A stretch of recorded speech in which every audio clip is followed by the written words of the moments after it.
Thanks for coming back to the channel, everybody. So I keep trying to film the beginning of this video, but I'm gonna have to go in the garage because it's too windy. So what I wanted to talk about was I had filmed the K04 swap on a 99 through 05 Jetta video series, and I have some footage from the winter that I'm putting up now so I can finish that series that has no continuity, meaning, like for example, on Monday, I posted a video of a SS sedan on a dyno, and I interviewed the owner. And then like last week, I posted something about air fuel ratio gauge installs on a Corvette and a Jetta. And then the previous week, it was more Corvette stuff. So I constantly have different things that I post, and the reason for that is I'm always doing something different every day. So through the winter, I was working on the Jetta, and I was filming the entire process of removing the old turbo, removing the exhaust manifold, doing the exhaust, putting in the new turbo, modifying a few things, getting it tuned. I'm at the point now where I'm going to be posting the video about the ECM removal, which you're going to see in this footage. And I just wanted to talk to everybody about, when I first started the channel, I wasn't quite sure what direction I wanted to take it. I wasn't sure if it was just going to be tech stuff. I wasn't sure if it was going to be just me talking, a little bit of both. I wasn't even sure if I was going to edit music into my videos. But I'm kind of finding that people like me kind of talking about what I'm going to do, showing how I do it. They like when I go to, like, for example, East Coast Supercharging. I was there the other day, and I got a couple great videos that I'm going to be posting in the future. But if you look at different videos, they never really look like they were on the same channel. They looked like they were different channels because they were different types of videos. So what I want to try and do is have a beginning that kind of ties everything together and an ending that ties everything together so everybody knows it's me. Which sounds odd, but you might only see one or two videos and not realize it's from my channel. So that's why I like to have a little bit of continuity, and then eventually all of my videos are going to be kind of all the same no matter what I'm doing. They're all going to kind of flow because it'll be like every day that I'm posting. So this video is a couple months ago when I was doing the K04 swap. I took some video on how to remove the ECM and then reinstall the ECM, and I did it in two parts. I'm going to put it in this one video so you guys can check it out. It's pretty helpful. And the reason I'm doing that, you know, I've had people on forums complain like, oh, why are you making videos on a car that's so old?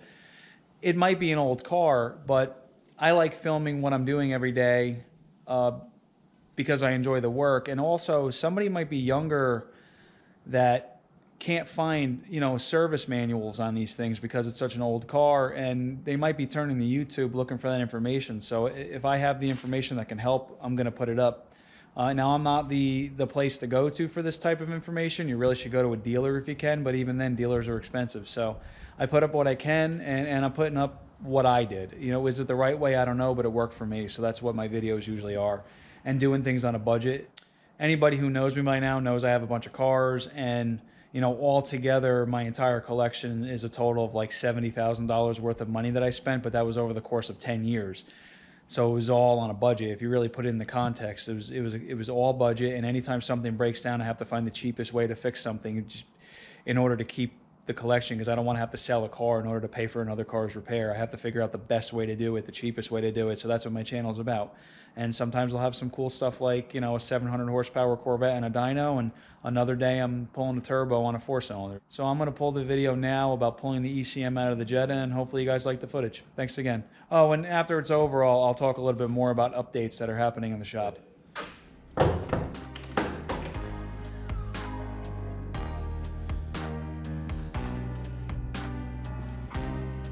Okay, so the first thing you're going to need to do is pull the nuts off of the wiper arms. These are a 13mm bolt head. Now they might not be this easy. I've had them off before. So you might have to deal with a little bit of torque in this situation with getting them loose.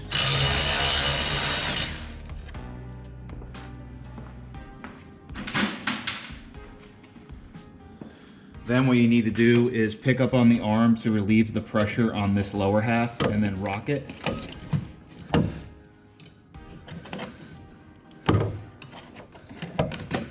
You have to literally rock the lower half to get it off.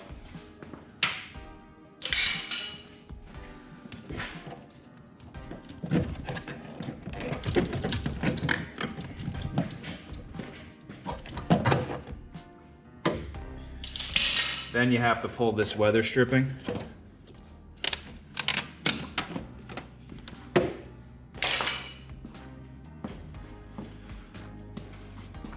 Now the other thing that needs to happen is there's supposed to be 4 bolts here where the cabin air filter is. They were not there on this car, but that's what should be there.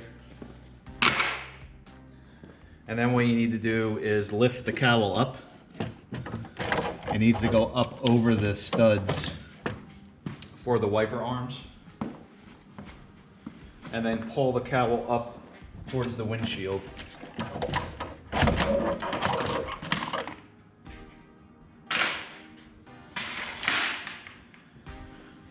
And once you get the cowl out of the way, you'll actually gain access to the ECM. Now, this car in particular, if you notice what's over there, it had mice living in it, so we have a little bit of a nest. But your car probably won't have that, or it could possibly have that because the car sits. But the next step would be, is if you look at the ECM, it sits right here. On these connectors, there's these little slide clips. You're gonna pull them outward, and as you pull them outward, pull on the connector.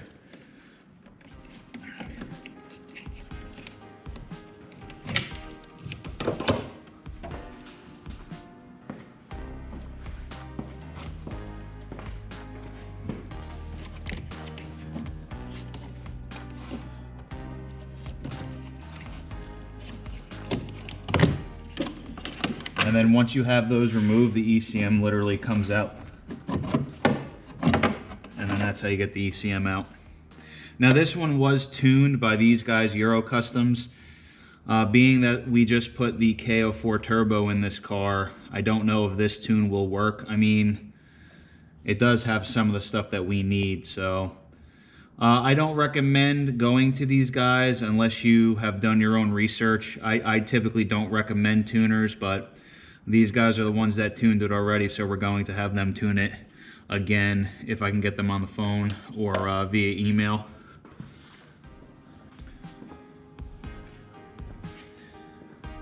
All right, now the next thing I want to do is put it all back together so you know how this goes back together.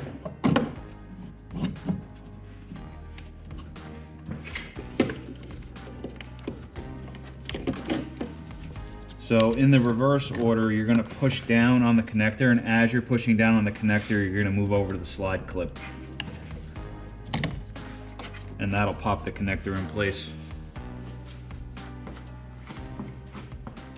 And then you'll obviously do the same thing for the other side. Make sure that these connectors are all the way out before you try and push them on.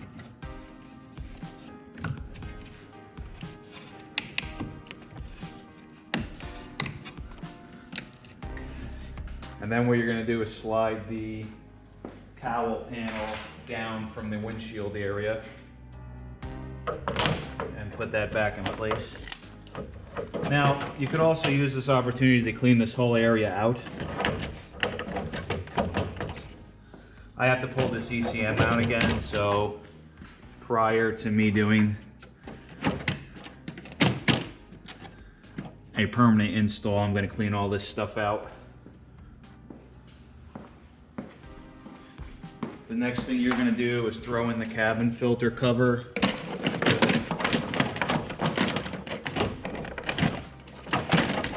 Now on your car, you'll probably have 4 bolts that go here. For some reason, this car doesn't have them.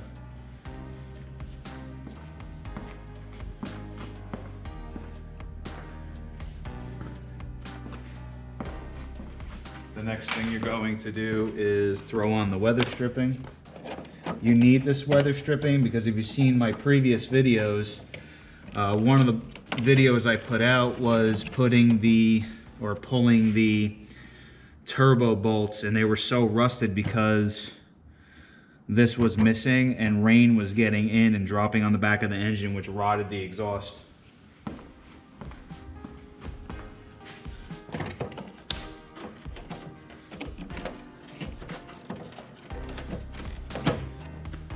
And then once you do that, you want to put the wiper arms back in. The easiest way to do it is to bend this downward like this, put it in place,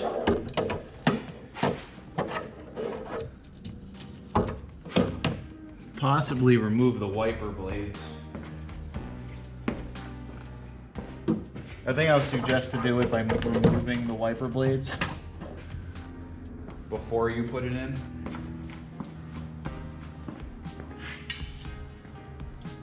Same thing on the driver's side. You want to keep the arm bent as you're putting it in.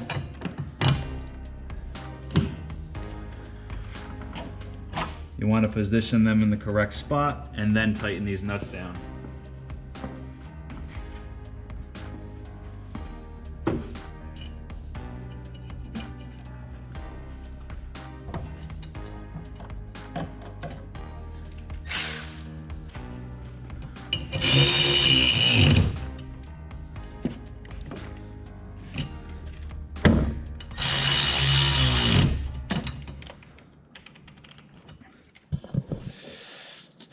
All right, so let me go get the lights on in the shop so I can show you guys what's going on. So my shop is a huge disaster right now. So basically, I mean, I got parts that need to be picked up. That's my friend's wheels. I got some other stuff left over from a job I was doing. That's the stuff from the engine. You know, I'm over here. I got this 500 horsepower LS1 that I originally bought for the Miata, but then what I decided to do was, before I pull the Miata's engine, I wanted to figure out how to get this supercharger to fit. So I thought it would be cool to fabricate my own supercharger kit. I've never fabricated one from scratch in the sense to where I just took any supercharger and I made all the brackets and then did my own tuning. So that's a project I want to do first. And then I'm in the middle of taking this 4.6 liter apart. The crummy thing is, there's actually a bolt in the head, so we're going to be upgrading the heads. I have an upgraded intake manifold. There's going to be some cool stuff coming on that. I wanted to explain some stuff that'll be going on with the Cobra in some future videos. I have a VMAX back here, and I mean, I have so much going on right now. The shop is a disaster. So I have to, literally this week, I just want to clean everything, make the shop nice and clean, and then put out some more content where I have a nice clean garage. So sorry about the mess, but unfortunately that's what happens when you're working on different things all the time. I like calling the channel Dave's World because I literally don't know what's going on every day when I get up. You know, I get up in the morning, I edit some videos, I get them ready for YouTube, and then sometimes I'll get a phone call and maybe I might be heading over to East Coast Supercharging, getting some footage on a really cool car. You know, in fact, this weekend I'll be hanging out with John Zimmerman. You know, he's big in the car world as far as building custom cars. His son did a great job. His car actually went to SEMA. So I'm going to be hanging out with them, taking some footage, checking out his Z06, checking out his son's Impala. So I have a lot of cool stuff coming up. And if you guys like this stuff, just comment below and let me know.